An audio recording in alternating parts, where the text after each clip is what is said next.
warahmatullahi wabarakatuh.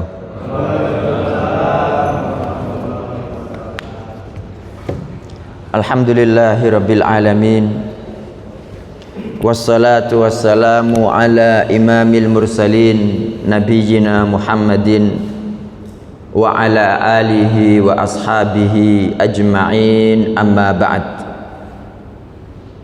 Subhanaka la ilma lana illa ma 'allamtana innaka antal alimul hakim. Allahumma anfa'na bima 'allamtana wa 'allimna ma yanfa'una warzuqna ilman yanfa'una. Allahumma la sahla illa ma ja'altahu sahla wa anta taj'alul hazna idza syi'ta sahla faj'al lana ya rabbana kulla syai'in sahlan muyassara. Allahumma inna na'udzu bika min ilmin la yanfa' wa min qalbin la yakhsha' wa min nafsin la tashba' wa min da'watin la yustajabu laha. Rabbi shrah li sadri wa yassir li amri wahlul 'uqdatam min lisani yafqahu qawli. Allahumma inna na'udzu bika min an nadilla aw nudalla aw nazilla aw nuzalla aw nadlima aw nudlama aw najhala aw yujhala alaina. Amin. Bapak-bapak, ibu-ibu dan saudara sekalian, jamaah salat subuh Masjid Gunung Sari Indah yang mudah-mudahan Allah Ta'ala senantiasa melimpahkan rahmatnya, barokahnya, ridho dan ampunannya kepada panjenengan semua. Alhamdulillah Bapak Ibu, pagi hari ini Allah Ta'ala memudahkan kita semua berkumpul bersama di masjid ini. Ini adalah nikmat luar biasa yang tidak sembarang diberikan Allah kepada makhluknya. Banyak orang itu tidak sholat subuh, banyak orang itu pingin sholat subuh tapi tidak bisa bangun. Makanya agar pahala yang diberikan Allah kepada kita itu tumpuk-tumpuk, kita niatkan di samping kita berada di sini ini untuk thalabul ilmi, Bapak Ibu, kita niatkan juga untuk iktikaf. Kita niatkan pertama kali adalah kita duduk bersama di sini untuk taqarrub kepada Allah Subhanahu wa Ta'ala. Taqarrub itu apa? Mendekatkan diri kepada Allah.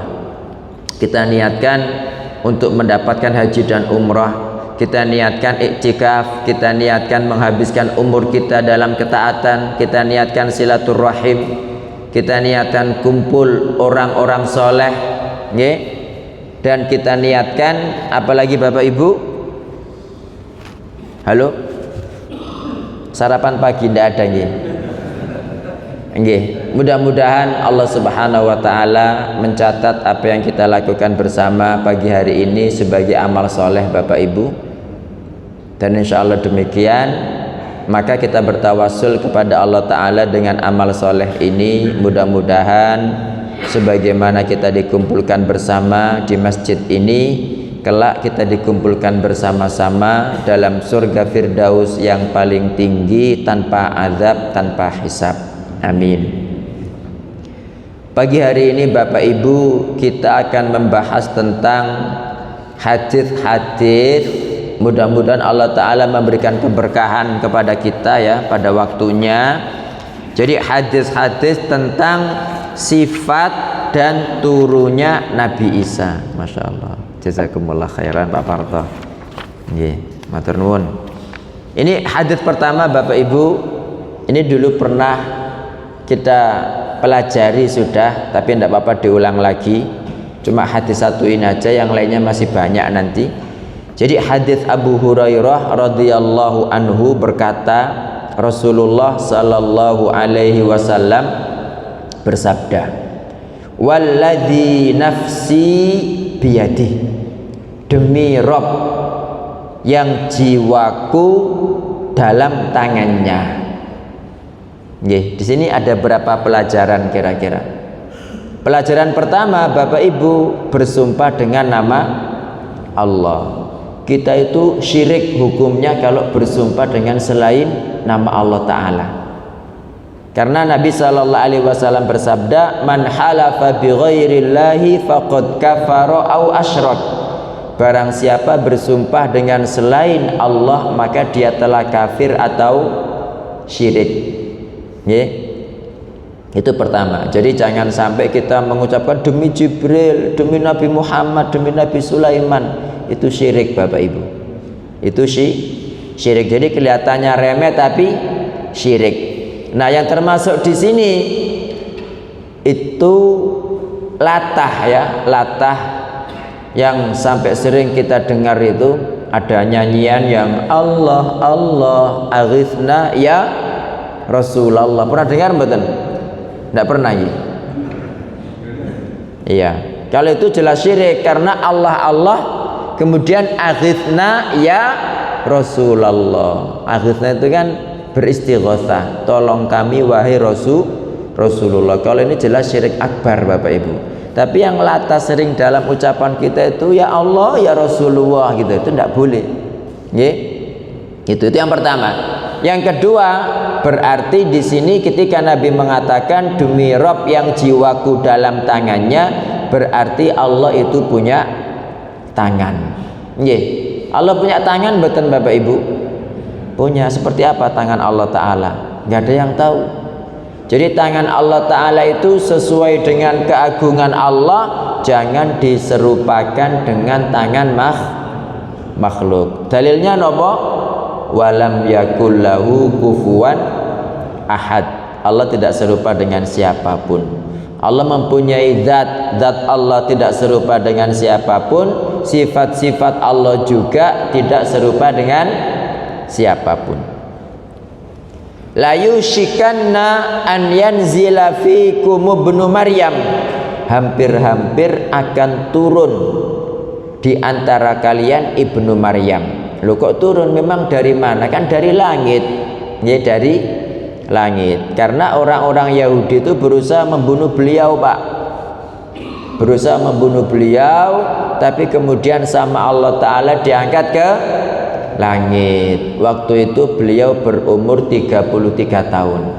Itu Nabi Isa alaihissalam. Tapi beliau diangkat dalam kondisi tidur, Pak.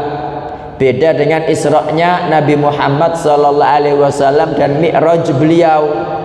Kalau beliau itu dalam kondisi sadar, bukan mimpi, dengan roh dan jasad beliau.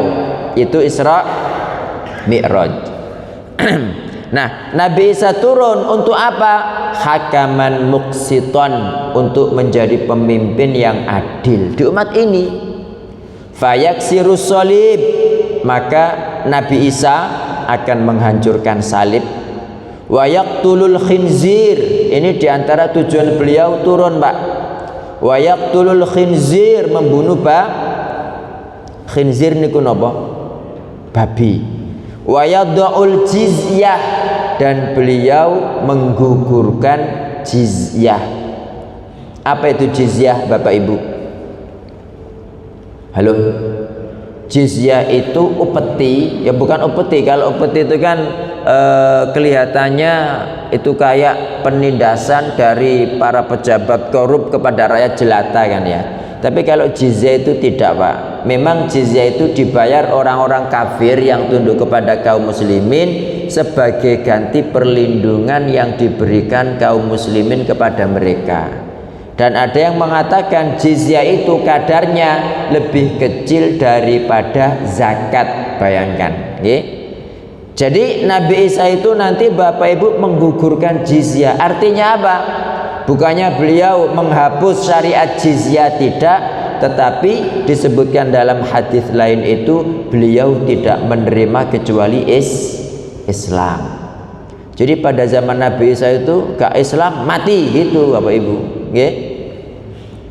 Wa yafidul mal, dan harta menjadi berlimpah hatta la yaqbalahu ahadun, hingga tidak ada seorang pun yang menerimanya, karena harta sangat banyak, Pak.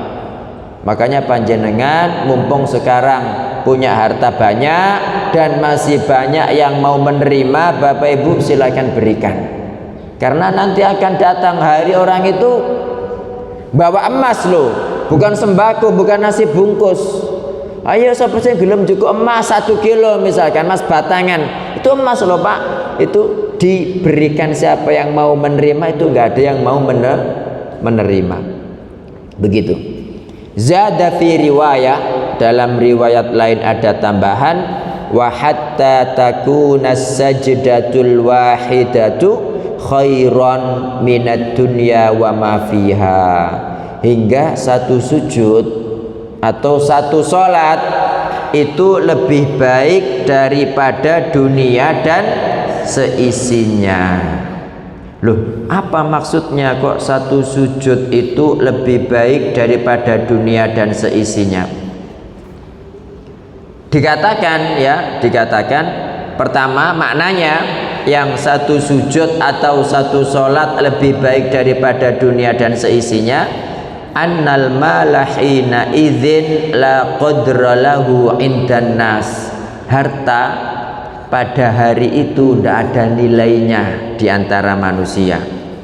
Wala ta'ata fi badlihi was sadaqati bihi, sehingga tidak ada ketaatan ya dalam mengeluarkan harta, itu bukan menjadi sebuah ketaatan gitu loh Bapak Ibu. Kalau jenengan sekarang bersedekah, ketaatan mboten? Halo, ketaatan, karena banyak orang yang butuh Pak. Nah, nanti pada zaman Nabi Isa, orang bersedekah itu nggak dianggap sebagai ketaatan. Kenapa? Karena tidak ada yang butuh. Makanya satu sujud, satu sholat itu lebih baik daripada dunia dan seisinya. Itu ada yang mengatakan demikian. Waqila, pendapat kedua mengatakan inna ajroha, pahala sholat itu lebih baik lebih baik bagi pelaku sholat daripada dia bersedekah dengan dunia dan seisinya. Artinya mirip-mirip ya. Kenapa? Karena pada waktu itu harta sudah sangat banyak sehingga tidak ada yang mau menerima. Jadi kalau panjenengan pada zaman itu pengen beribadah dengan sedekah, itu tidak ada nilainya. Orang-orang tidak ada yang mau menerima. Makanya yang lebih afdol pada hari itu adalah sholat. Gitu Bapak Ibu. Nggih. Kemudian Abu Hurairah berkata, Iqra'u ma syi'tum, silakan dibaca firman Allah dalam surat An-Nisa 159, wa in min ahlil kitabi illa la yu'minanna bihi qabla mautih, tidak ada seorang pun dari ahli kitab kecuali beriman kepada Nabi Isa sebelum kematiannya. Nah, di sini nih itu para ulama berbeda pendapatnya, itu kembali kepada Nabi Isa atau kembali kepada ahlul kitab, gitu loh Bapak Ibu. Oke? Jadi bagi yang mengatakan bahwa dhamirnya sebelum kematiannya kembali kepada ahlul kitab, itu artinya setiap ahlul kitab ketika melihat Nabi Isa itu sebelum mati pasti beriman, tetapi iman itu tidak ada gunanya. Tapi kalau kembali kepada Nabi Isa, itu berarti semuanya menjadi beriman dan masuk Islam. Ini makna daripada surat An-Nisa 159. Nggih. Jadi jelas di sini Bapak Ibu, Nabi Isa itu turun untuk apa? Untuk mengukuhkan agama Nasrani atau mengukuhkan agama Islam?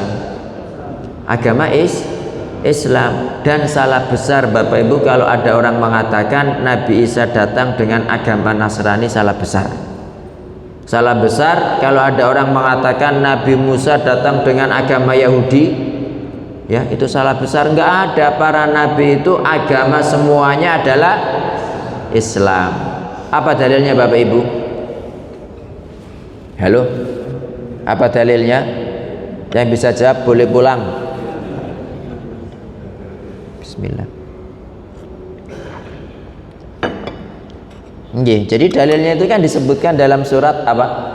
Halo? Dalam surat apa? Surat Al-Quran, masuk Al-Injil. Nggih, silakan dibuka Bapak Ibu dalam Al-Quran itu surat Al-Baqarah. Sudah ketemu? Nggih, ayat berapa kira-kira Pak? Silakan dibuka Al-Baqarah 133. 133. Jadi yang namanya Bani Israel itu kan namanya Nabi Yakub. Nggih. Yakub itu adalah Israel. Nabi Yakub anaknya siapa? Anaknya Nabi Ishak. Nabi Ishak anaknya siapa? Nabi Ibrahim, ya. Ibrahim agamanya apa? Islam. Kata Allah Ta'ala, maka na Ibrahimu Yahudiyan wala Nasraniya. Ibrahim iku ndak Yahudi ndak Nasrani, walakin kana hanifan muslima. Tetapi Ibrahim itu agamanya hanif, lurus, dia seorang muslim. Nah, sekarang kita baca Bapak Ibu surat Al-Baqarah 133 nggih. Pun kepanggih? Halo. Sampun ya. Ayo kita baca bersama-sama. A'udzubillahi minasyaitonirrajim. Bismillahirrahmanirrahim.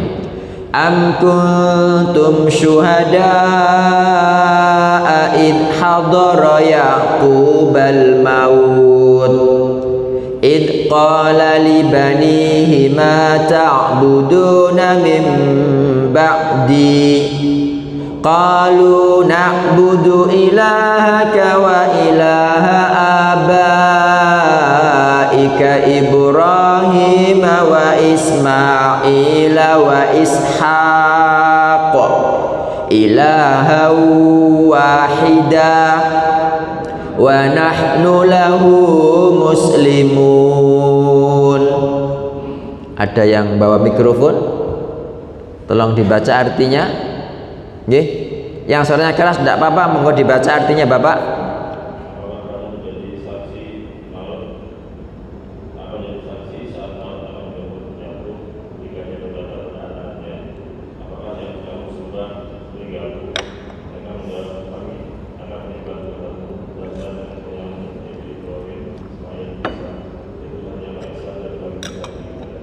Iya. Jadi wa nahnu lahu muslimun. Kalau terjemahnya kan tunduk patuh nggih.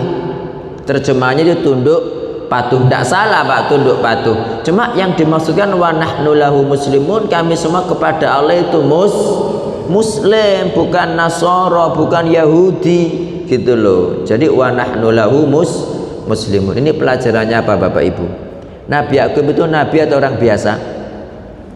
Halo? Nabi. Itu anaknya dikumpulkan semua Pak sebelum beliau wafat. Hei nak, engkau kone bapak kau nak nyembah sopo ayu, gitu. Nah jenengan juga seperti itu. Kalau mau ndak ada, dipanggil anaknya, nak, kon biar gak tahu ngaji yo. Menenek bapak matus gak usah ditahlili. Nah serius ini Pak. Engkau nek bapak kau nak gak usah nyebar beras kencur kayak vampir Cina ae. Kan ada kadang nyebar beras ketan atau beras kunir itu, beras kuning. Kalau saya dulu kan seneng Pak lihat film vampir Cina itu kan, itu ada vampir dijepit itu tar itu. Dalam? Ya uang itu sendiri nanti. Jadi yang beras kuning itu, terus ada uang, terus kadang-kadang ada yang bawa kayak obor begitu, nggak tahu padahal ya siang-siang. Kadang ada juga yang nyiapno tumpeng Pak di kuburan, nggak tahu ini kepaten apa seneng-seneng gitu kan. Kemudian ada juga yang nggak tahu menerbangkan pitik jago gitu. Itu untuk apa maksudnya itu? Ya, jadi ini banyak hal-hal yang di masyarakat kita itu biasa melakukan dan dianggap biasa. Ada orang meninggal ribut, sibuk delek janur, delek kelopo, delek gedang, ya kan? Ya apa enggak? Nah, itu kalau anak-anak kita tidak diberitahu, ya akan ikut fathul jari. Jari ini ya, orang itu kan jari-jarinya sih Pak, gitu loh. Jadi kalau Nabi Yakub saja berwasiat seperti itu, maka kita yang tidak Nabi, wong anaknya Nabi aja tidak terjamin menjadi orang soleh, ya kan? Apalagi yang bukan anaknya Nabi. Itu Bapak Ibu. Ya, mudah-mudahan Allah Ta'ala senantiasa memberikan kepada kita semua keistiqomahan dan menjadikan anak cucu kita semuanya adalah anak cucu yang qurratu a'yun, yang penyejuk mata, yang mereka semua nanti kumpul bersama dengan kita di surga. Itu Pak. Kemudian dalam riwayat lain, kaifa antum idza nazala ibnu maryam fikum, bagaimana menurut kalian kalau Isa putra Maryam nanti turun di antara kalian, wa imamukum minkum, dan imam kalian, pemimpin kalian itu dari kalian, ya. Dalam riwayat lain fa'ammakum, kemudian dia mengimami kalian. Jadi ini bukti Bapak Ibu bahwa Nabi Isa itu nanti turun menjadi bagian dari kaum muslimin, menjadi bantahan bagi orang Yahudi yang mengatakan telah membunuh Nabi Isa, ya kan?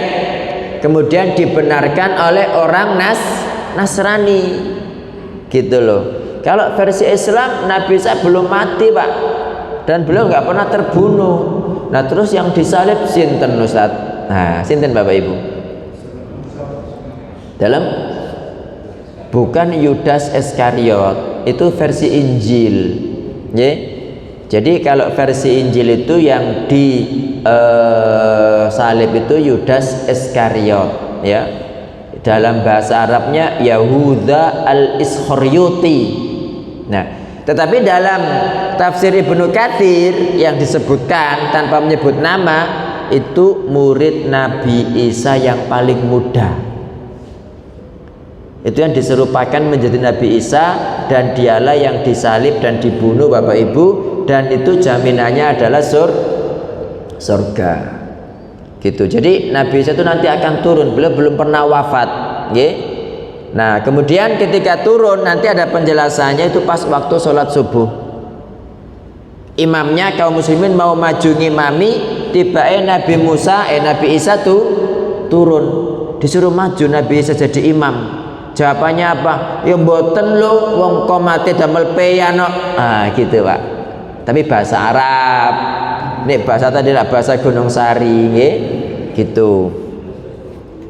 Nggih. Kemudian Nabi bertanya, tadri ma ammakum minkum. Jadi pertama memang imamnya Imam Mahdi, kemudian wafat diganti Nabi Isa. Nabi bertanya, tadri ma ammakum minkum, kalian tahu ndak Isa itu nanti menjadi pemimpin kalian, mimpinnya pakai apa? Kemudian perawi hadis mengatakan, ya tukhbiruni, tolong beritahu saya Nabi, gitu. Nabi mengatakan, fa ammakum bi kitabi rabbikum azza wa jalla wa sunnati nabiyyikum sallallahu alaihi wasallam. Jadi Nabi Isa itu akan mengimami kalian, mimpin kalian dengan kitab Rabb kalian dan sunnah Nabi kalian. Jadi beliau itu sebagai kaum muslimin tis, gitu loh. Nggak ada yang dikatakan bahwa nanti akan membawa ajaran Nasrani. Tidak, beliau itu muslim. Beliau muslim. Dalam riwayat lain Bapak Ibu, ya, wallahi demi Allah, Nabi bersabda seperti itu, la yanzilanna ibnu Maryama, pasti akan turun ibnu Maryam, hakaman adilan, sebagai pemimpin yang adil. Fala yaksirannas salib, dia akan menghancurkan salib. Wala yaqtulannal khinzir, dia akan membunuh babi. Wala yadha'annal jizyah, dan dia akan menggugurkan jizyah. Sampai sini mirip dengan yang atas tadi Pak hadisnya. Ini yang beda. Wala tutrokannal qilasu, dan akan benar-benar ditinggalkan qilas itu. Qilas itu Bapak Ibu unta betina. Jadi kalau pada manusia itu gadis itu jereng-jerenge gitu loh, ayu-ayune, enom-enome gitu. Dan kalau pada laki-laki itu pemuda yang ganteng-gantengnya, kayak jenengan pas umur selawe sampai 30 ganteng gitu sebab nggih. Terus sekarang masih ganteng Pak, cuma rada hilang titik gitu loh. Tapi nanti kalau di surga insyaallah balik umur 30 sampai 33 lagi Pak. Ya insyaallah seperti itu. Jadi al-qilas ya, al-qilas itu jamak ya. Mufradnya itu adalah qolus ya. Wal qolusu minal ibil, qolus kalau dari unta, bimanzilatil fatati minan nisa, kedudukannya sama seperti apa? Gadis yang masih enom-enome dari wanita. Wal hadath minar rijal, dan pemuda yang seenom-enome dari laki-laki. Berarti kan sangat berharga kan?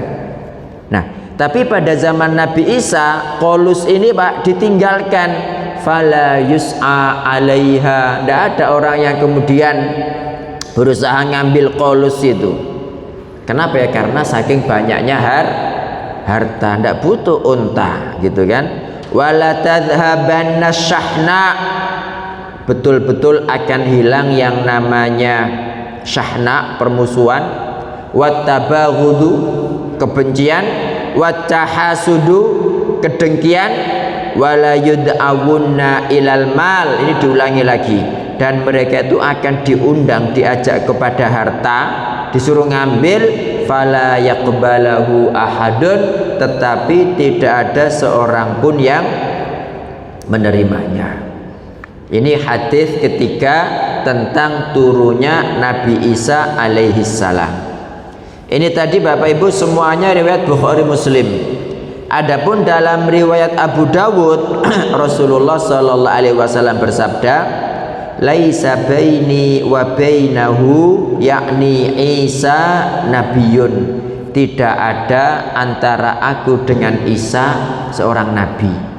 Jadi jarak antara Nabi Isa dengan Nabi Muhammad itu enggak ada nabi. Berapa jaraknya Bapak Ibu? Jadi Nabi Isa diangkat itu kemudian sampai lahirnya Nabi Muhammad berapa tahun? Dalam yang keras, bener? Kok tambah lama tambah hilang suara nih, gak pede. Iya, kalau tidak 500 atau 600 tahun, itu jarak antara Nabi Muhammad sallallahu alaihi wasallam dengan Nabi Isa. Wa innahu nazil, dan Isa itu akan turun. Fa idza ra'aitumuhu, jika kalian melihat Isa, fa'rifuhu, maka kenalilah dia. Maksudnya ketika melihat Nabi Isa, sampean itu kenal loh. Jangan kemudian gak kenal pangling, kayak gak tahu weruh gitu. Nah gimana Ustadz? Makanya belajar gitu loh. Nah ini sekarang Nabi Shallallahu Alaihi Wasallam menjelaskan sifatnya ketika turun, biar sampean nanti andaikan menangi beliau turun ke kenal. Fa innahu rajulun marbu', Isa itu laki-laki yang marbu'. Marbu' itu tidak ketinggian, tidak kependekan. Ya, jadi tengah-tengah, nggak terlalu tinggi, nggak terlalu pendek. Ilal humrati wal bayad, jadi warna kulitnya itu antara merah dan putih, ya, jadi kemerah-merahan, keputih-putihan. Jadi nggak terlalu merah, nggak terlalu putih, antara itu Nabi Isa alaihissalam. yanzilu baina mumassarataini, dia akan turun dengan menggunakan baju mumassaratain. Mumassaratain itu dua baju, atas dan bawah, ya seperti baju orang ihram itu Pak, kan atas sama bawah cuma warnanya kuning ya. Mumassarah itu kata para ulama artinya adalah ya fal mumassarah minats thiyab, baju mumassarah allati fiha sufratun khafifah, yang baju itu ada warna kuning tapi tidak ngejreng gitu loh. Kuning tapi tidak apa? Ngejreng itu apa? Nggih, tidak mencolok, itu mumassarah. Jadi beliau nanti itu pakai baju atasan sama bawahan kayak baju orang ihram tapi berwarna kuning yang tidak mencolok. Ka'anna ra'sahu yaqturu, seakan-akan rambutnya itu meneteskan air terus, jadi basah Pak. Wa illam yusibhu balal, padahal tidak basah tapi kayak netes gitu loh. Makanya nanti dalam hadis lain itu disebutkan seakan-akan keluar dari Dimas. Apa Dimas? Halo, ada yang namanya Dimas di sini? Tidak ada ini. Dimas itu kamar mandi, itu Dimas, itu Nabi Isa alaihissalam. Fayuqatilun nasa alal Islam, kemudian Isa alaihissalam, Nabi Isa ini akan memerangi manusia atas nama Islam. Jadi berperang untuk Islam Pak. Fayaduqus salib, dia menghancurkan salib. Wa yaqtulul khinzir, membunuh babi. Wa yada'ul jizyah, dan menggugurkan jizyah. Wa yuhlikullahu fi zamanihil milala kullaha ilal Islam, Allah akan menghancurkan pada zaman Nabi Isa ini semua agama seluruhnya kecuali Islam. Jadi pada zaman Nabi Isa itu tidak ada agama kecuali Islam. Wa yuhlikul masihad dajjal, dia akan membunuh al-masihad dajjal.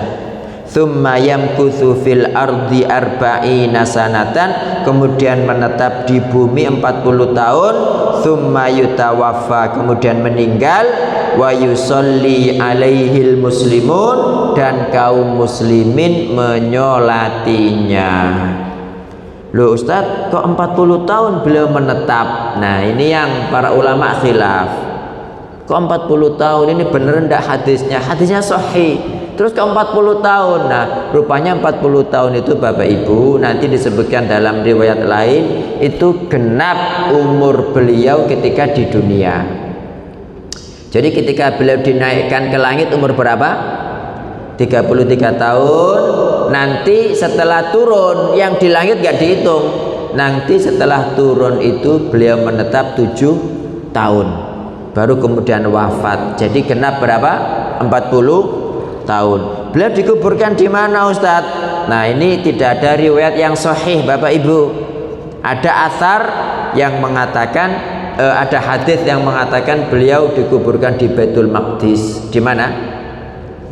Di Paciran dalam Palestina. Ada yang mengatakan beliau dikuburkan dekat dengan Rasul Shallallahu Alaihi Wasallam di Madinah, tetapi tidak ada riwayat yang sahih tentang itu. Okay? Ini tentang hadis pertama, hadis pertama yang banyak versi tadi itu tentang sifat Nabi Isa dan cara turun beliau.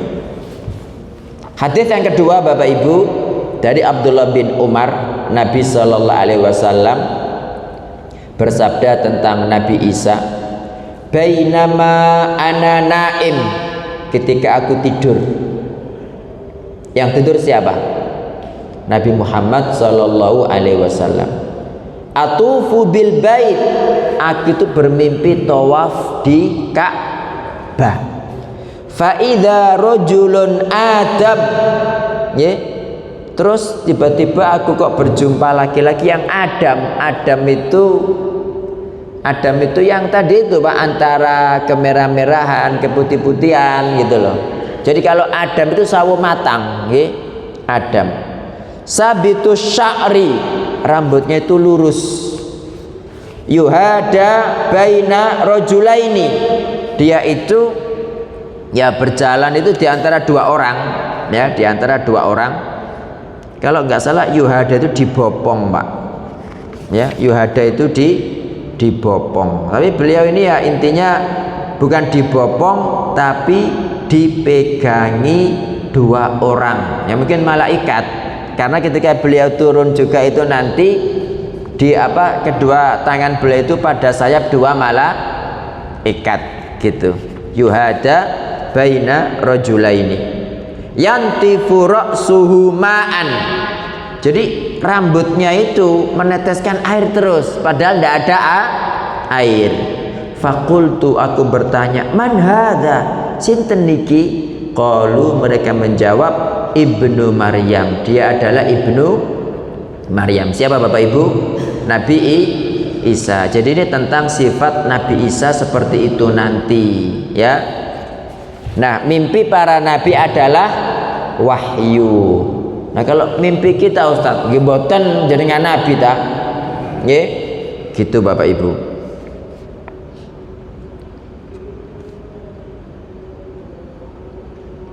Kemudian dalam riwayat lain Bapak Ibu, Nabi mengatakan ra'aitu Isa wa Musa wa Ibrahimu alaihimussalam.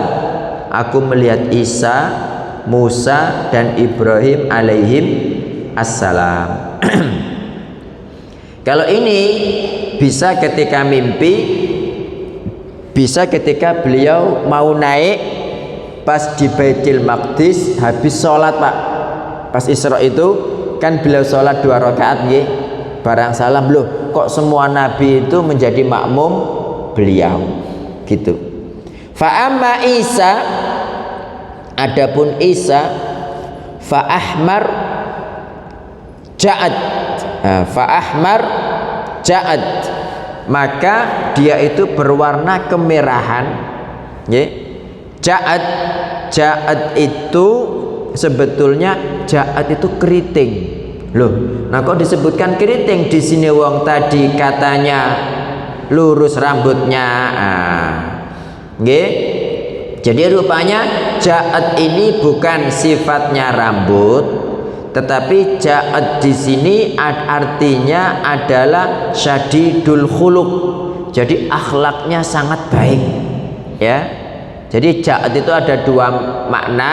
Makna pertama itu yang syadidul khuluq, akhlaknya sangat baik. Yang kedua artinya keriting. Jadi nggak mungkin diartikan keriting, karena pada hadis sebelumnya Nabi Muhammad menjelaskan bahwa rambut beliau lurus. Begitu.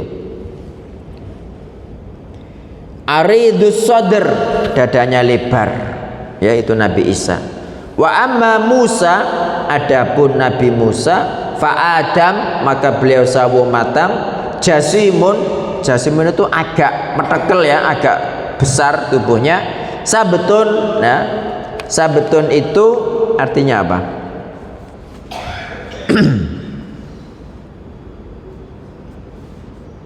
Iya, sabetun itu sebetulnya lurus Pak rambutnya. Tapi kalau Nabi Musa itu keriting rambutnya. Nah, terus apa makna sabetun di sini? Sabetun di sini artinya at-tawilu ghairu syadid. Beliau tinggi tapi tidak ketinggian, gitu loh. Kalau Nabi Musa tadi gimana? Kalau Nabi Isa? Nabi Isa tidak terlalu tinggi, tidak terlalu pendek. Kalau Nabi Musa itu sabetun itu tinggi Pak, tapi tidak terlalu, gitu loh. Jadi lebih tinggi Nabi Musa. Terus beliau lebih gemuk, itu Nabi Musa alaihissalam, nggih. Ka'annahu min rijaliz zutti, seakan-akan beliau itu dari orang-orang Zut. Orang-orang Zut itu apa maksudnya? Disebutkan dalam riwayat lain ya, orang-orang Zut itu adalah suku Syanu'ah di Yaman. Loh, memang kenapa suku Syanu'ah? Syanu'ah itu Bapak Ibu ya, Syanu'a itu diambil dari kata yatasyanna, ya. Sebentar. Syanu'a itu diambil dari kata min azid dari kata syanu'a rumahnya, yang artinya itu at-taba'ud. At-taba'ud itu menghindari. Jadi disebut syanu'ah karena menghindari keburukan-keburukan. Jadi setiap keburukan, setiap perangai yang tidak baik itu mereka meninggalkan itu, makanya terkenal dengan suku Syanu'ah. Dan Nabi Musa itu, kata Nabi Muhammad SAW, seakan-akan beliau itu dari suku Syanu'ah. Begitu. Fa Ibrahim, Nabi ditanya, terus kalau Nabi Ibrahim seperti apa? Nabi mengatakan syabihu sahibikum, Ibrahim itu mirip dengan sahib kalian. Maksudnya apa? Sangat mirip dengan Nabi Muhammad sallallahu alaihi wasallam. Ini baru hadis ketiga. Kedua sih. Mungkin ada pertanyaan Bapak Ibu, monggo silakan. Monggo Pak. Pak Sinten jadi supaya. Monggo. Dalam Nabi Isa turunnya di mana? Ada yang tahu Bapak Ibu? Gunung Sari nggak ada menaranya. Jadi disebutkan dalam hadis itu Bapak Ibu, itu beliau turun indal manaratil baydha, di menara putih, ya. Syarqiyah Dimishqa, sebelah timur Damaskus. Jadi sebelah timur Damaskus itu di mana ada masjid yang bermenara putih, itu beliau akan turun di situ. Nah, kata para ulama, itu adalah Al-Jami'ul Umawi, Masjid Bani Umayyah yang di Damaskus itu. Ada yang mengatakan seperti itu. Jadi turunnya di Damaskus. Damaskus di mana? Di Syam. Syam di mana tepatnya? Wong Syam itu kan Palestina, Lebanon, Urdun kan masuk Syam. Tepatnya di Syria. Alhamdulillah sekarang Syria itu dikuasai Ahlus Sunnah, Pak. Selama 60 atau kurang lebih 50 tahun dikuasai Hafid Asad sama anaknya Bashar Asad. Itu wis bukan manusia, itu bedes. Wah, lebih buruk lagi, Pak. Jadi keburukannya jauh lebih buruk daripada orang Yahudi dan Nasrani. Tidak ada orang boleh ngomong Allahu Akbar itu loh, tidak boleh. Sholat ke masjid subuh itu loh, Pak, ditangkap, Pak. Disiksa, diapakan, ya Allah, disetrum, wes. Lebih, jadi bukan hanya itu, orang itu jadi ada besi-besi gini, Pak. Orang itu dipiyek gini loh, jepret gitu, kayak di apa ya, kayak dilepet jadi peyek gitu.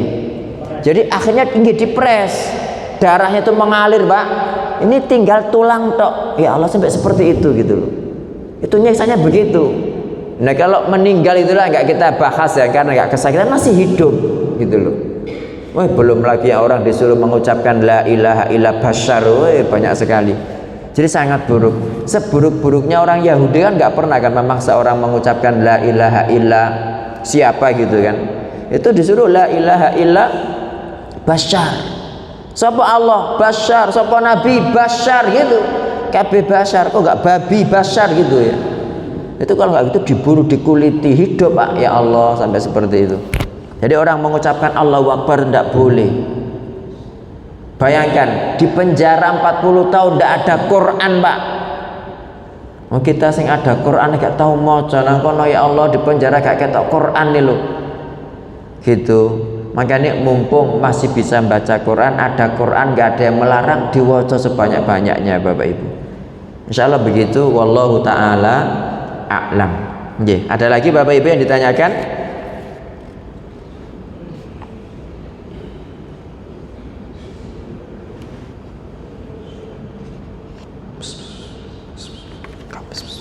Istighfar tanopo ta sholawat niku. Monggo Pak, silakan.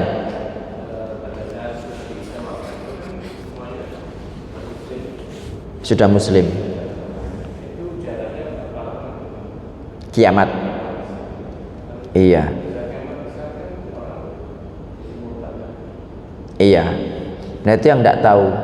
Jadi ketika Nabi Isa wafat itu semuanya muslim benar ya. Terus jaraknya sampai kiamat itu berapa lama? Itu yang saya tidak tahu. Dan para ulama juga nggak bisa memprediksi. Karena setelah wafatnya Nabi Isa kan masih banyak, Pak. Masih ada daba yang belum keluar, ada dukhon itu kabut itu ya, api ya, belum juga. Kemudian orang yang nanti merusak Ka'bah itu ya. Jadi setelah Nabi Isa wafat itu nanti banyak orang rusak lagi. Makanya pentingnya ya muqallibal qulub tsabbit qalbi ala dinik itu di situ. Dan itu maknanya setan itu tidak pernah berhenti kerja, Pak.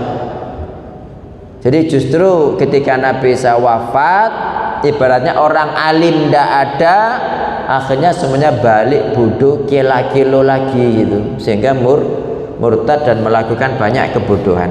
Ini ada hadis, Pak, saya bacakan nggih. Rasulullah bersabda, "Fabainama hum yu'iduna lil qital."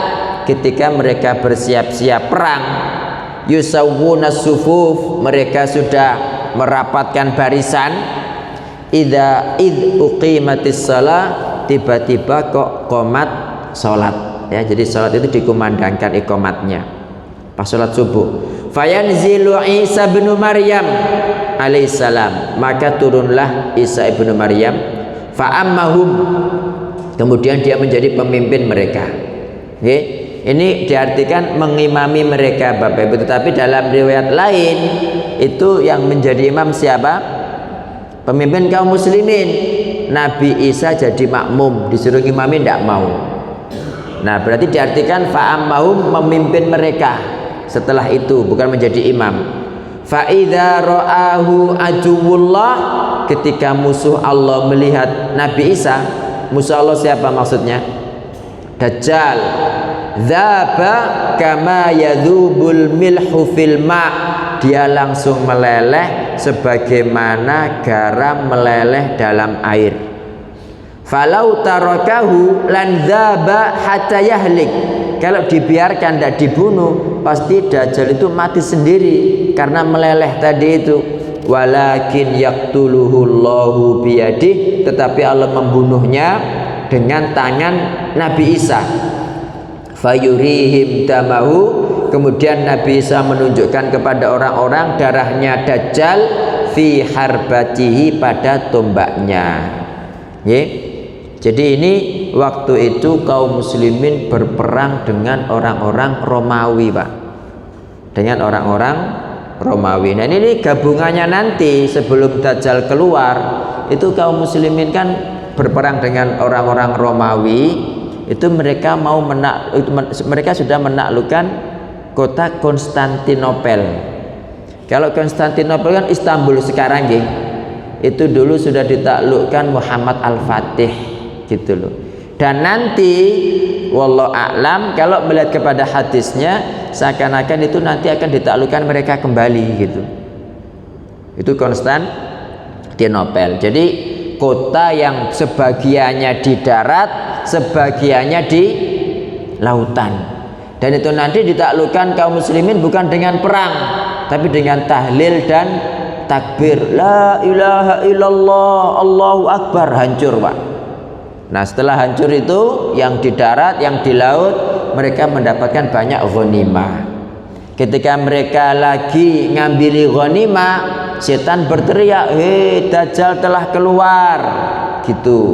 Tapi itu bohong ya, karena mereka khawatir nanti keluarganya ikut Dajjal. Akhirnya mereka pulang semua, Pak, ke Syam. Karena memang waktu itu nanti kaum muslimin itu markasnya di Syam ya, sampai itu Syria Palestina itu gitu. Nah baru ketika sampai di sana Dajjal baru muncul, insya Allah begitu. Ada lagi yang ditanyakan, Bapak Ibu, silakan. Kalau tidak ada saya tutup sampai di sini, Bapak Ibu. Terima kasih atas perhatiannya. Kurang lebihnya saya mohon maaf. Jika ada yang benar itu semata-mata dari Allah Ta'ala. Jika ada yang salah dari saya sendiri, saya beristighfar kepada Allah Ta'ala dan mohon dimaafkan. Barakallahu fikum. Subhanakallahumma wa bihamdika asyhadu an la ilaha illa anta astaghfiruka wa atubu ilaik. Wassalamu alaikum warahmatullahi wabarakatuh.